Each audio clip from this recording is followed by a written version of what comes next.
Racing Line, the show where we talk about everything from the Formula 1 world, including real life and gaming. My name is Tom, and I'm here with Dirk Chocolate. And today, we are going to be looking back at the Belgium Grand Prix. We're going to be doing an F1 silly season roundup.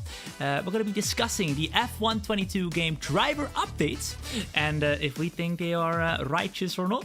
And we have a brand new challenge for you ahead of the Dutch Grand Prix. Let's get into it. Alright, here we are and for the race reactions. Now, as you can see, Hayden Gullis is not here. He was actually in Belgium, just like I was in Hungary last week. So let's see how Hayden got along there. Come and join my experience of the Belgian Grand Prix, kicking it off with some queuing as per usual. Now, we didn't get hospitality like Tom did last time at the Budapest Grand Prix, but we did get to take in the spectacular views of this beautiful circuit. Went down to the fan zone, watched some of the drivers, but then whilst the Alpine were on, there were some really noisy, rude neighbours making a lot of noise whilst that was going on. So if you guys could just be quiet, that would be great over there. More queuing, of course.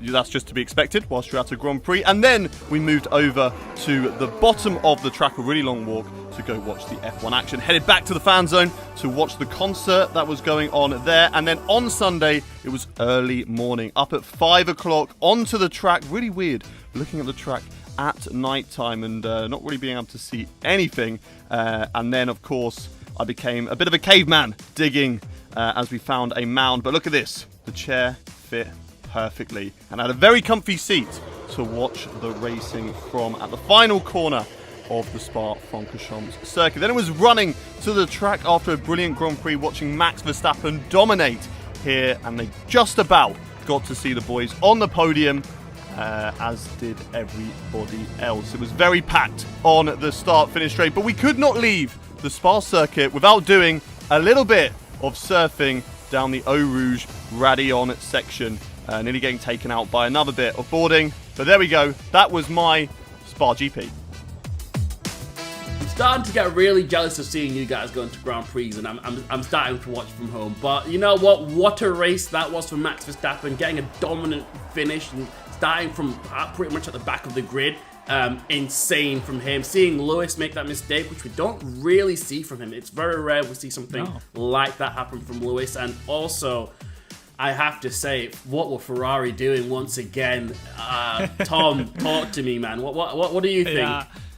Oh, actually, they got very unlucky in the end because I've heard after the race that, of course, there was that tear-off in the brakes, of the front brakes of Leclerc, which also actually caused him towards the end of the race to have a broken sensor.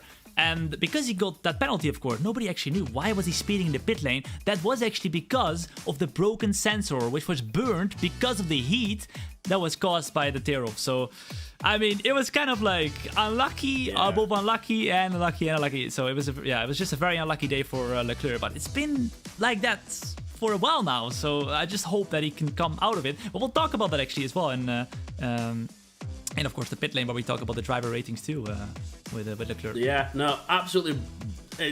I feel bad for Leclerc at this point, but hopefully his season starts to go up at this point. Carlos Sainz, you know what? We didn't talk about. I don't think a lot of people talked about Carlos Sainz much, but he had a pretty good performance. Obviously, didn't have the pace to outperform the Red Bulls, but I think we're starting to see the best of him at the moment. But yeah, what were your thoughts on the Grand Prix? What did you think? Who did you think was your driver of the day? For me, Max is just doing absolutely brilliant at this point, and I can't fault his talent. But Tom, your driver of the day? I would say, honestly, like, Verstappen could have won with a spin once again, to be honest. Like, he had 20 seconds in the end. Just unbelievable. I would say, though, with Esteban Ocon coming through the grid, not just because I'm, but still, Esteban Ocon coming through the field to get a P7 or something, right behind of his teammate Alonso, who did get damaged. So it might have been put in a different perspective there. But, I would say, for me, it would have probably been Esteban Ocon. Fair enough. Well, no bias at all there. Let us know what your thoughts are in the comments of the Grand Prix. We'd love to hear it. But that was our race reaction and our thoughts on the Belgium Grand Prix. Zandvoort next. Be very interesting to see what happens. Up next, we have the silly season roundup. I've got a big smile on my face because of how funny it's been and how crazy it's been so far. But let me give you a roundup of what's happened so far. So, Vettel retired from Aston Martin.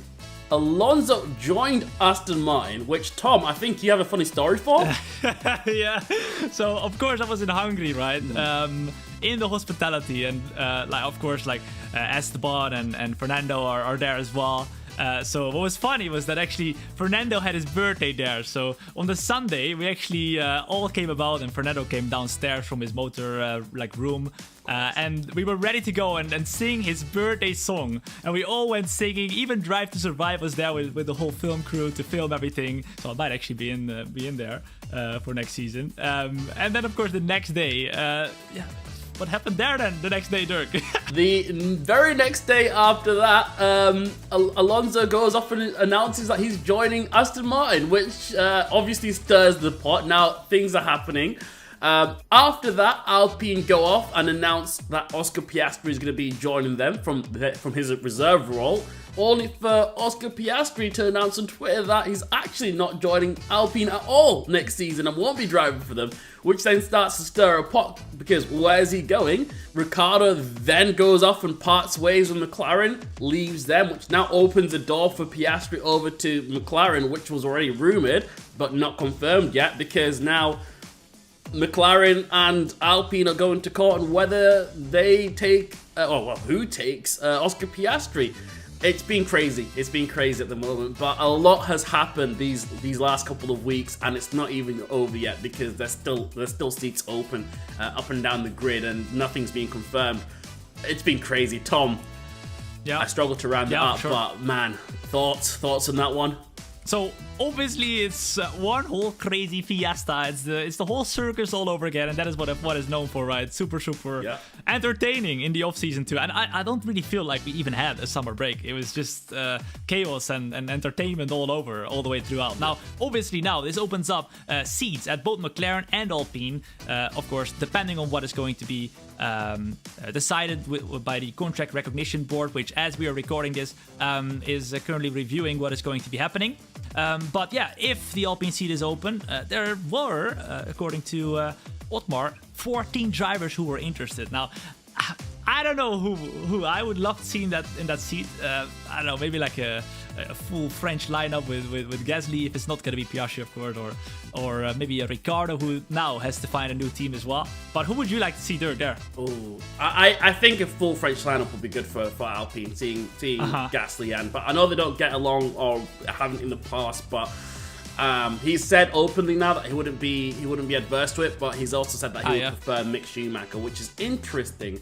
I can't see him leaving Haas, but maybe that could be the case. Looking forward to that one already, Dirk. Could be good. That was the roundup of the silly season. Yeah. Bold predictions if you really want to, guys, in the comments. Feel free to chuck them in. I'm open to anything. So let's head to the pit lane for our reaction on the driver rating changes in the F1 22 game.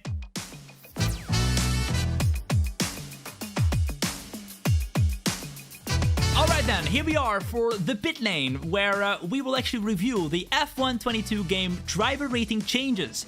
We've seen a couple of changes, and we're going to be covering the most notable ones. So let's start with Mick Schumacher, who went actually from 77 to 79. Now, do we think this is actually a deserving change, that Mick Schumacher has actually, basically improved by 2 rating to go up to 79 so far, though? You know what? His performance in Silverstone, I think, speaks tenfold of him. He drove absolutely admirably. He raced to max so well at some point. I think it's starting to show his talents and his racecraft, what he can do. And for me, yeah, it's deserved. I think he's now showing that he can keep up and he's definitely showing his dominance in the team. I think his consistency has actually shown as well that that little increase in rating is actually proven as well. So yeah, I think he's going into the right direction, and maybe more teams are going to be looking forward to perhaps getting him on in the future. Yeah. Another one that's been upgraded is Zhou Guanyu from Alfa Romeo. Now, he has had his card updated from 70 to 75, which is a massive jump. But again, he's another driver who is a rookie in F1, but has shown that he is, one, consistent, two, he can race, and two, he is hungry to get those points. And he, you know, apart from the incidents that he's had in Silverstone, which wasn't his fault, I think he is really showing that he is a driver to be looking out for the future, and one that teams really need to keep an eye on as he develops. What do you think, Tom? To be honest, he's kind of surprised me. He wasn't really like somebody who was the one to watch in Formula 2. He was good, but he wasn't like Oscar Piastri level, let's say.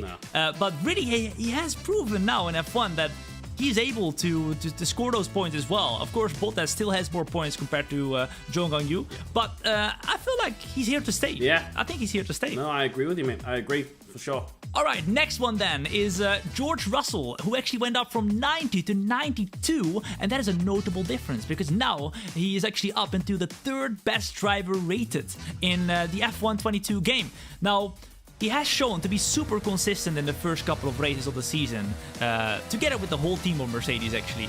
But being the third best driver already after 5 seasons, what do you think of that, Dirk? He has gone from a team that was at the back of the grid in the Williams to the front of the grid. Well, not the front of the grid now, but he's up there, you know.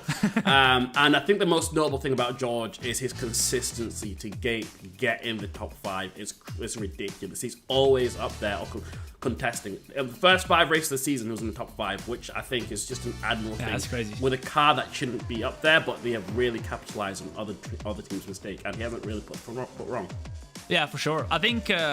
Yeah, of course, there's still that gap from Mercedes to the top team, so if that gap was smaller, we would be able to see probably more of what he's really capable to do. But yeah, like you said, like the consistency that he's shown in the first couple of races to always score that top 5 is admirable. And I feel like the 92 rated right here is definitely deserving. For sure.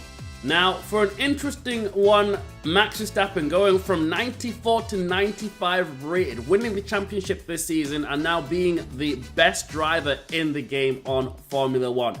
Now, wait, you said he won the championship already, Dirk? No, last season. Last season, mate.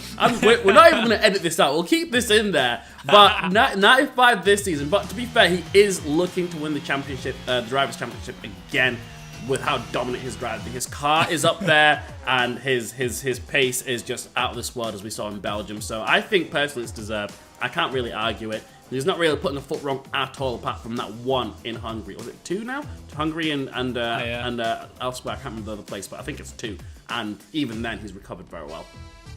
I think, to be honest, you're right as well. He's going to win this championship already this season too, Dirk. Yeah. I mean, I think you're like foreshadowing what's going to eventually happen. Actually, theoretically, he could win the championship in Singapore already, which is something we haven't seen in a long while. So if that's going to happen, then I don't know if it's going to become more boring or like super exciting for Singapore. But yeah, that should be insane. But like, a very notable difference here too is that Verstappen now, with that driver statistic change, is now the only or the best driver on the driver ratings grid, right? So he was actually tied with Hamilton, 94, but now he is the best. Yeah. Now, do you think Verstappen currently is the best driver on the grid as well? 100%. As much as I am, a big fan of Lewis, you have to respect Max for what he's doing, the skills that he's got, the driving capabilities that he's been showing off are insane, and for me, he is the best driver on the grid at the moment.